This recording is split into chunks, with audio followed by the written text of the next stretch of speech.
Namaste everyone. Welcome to Swadhyay Yog 100. Today my topic is definition of Hatha Yoga. The Hatha Yoga defines like Ida, Pingala, Sushumnas awakens. That's called Hatha Yoga. But there are some scriptures who define the definitions of Hatha Yoga.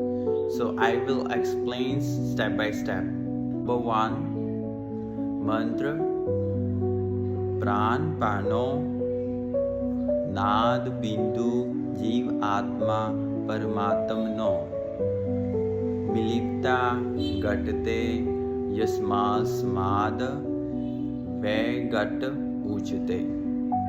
According to Shiv Sahita scriptures, this is in which Pran and Apan, Nad and Bindu, Jeev Atma and Paramatma become a one. That is called Gut state or Hatha Yoga.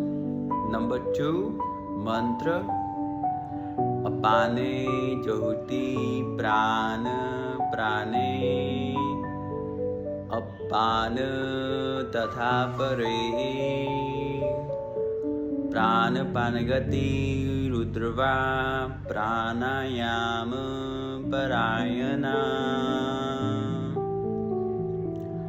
According to Srimad Bhagavad Gita scriptures, this is to mix prana and apana, make them equal through the practice of pranayama. That's called Hatha Yoga.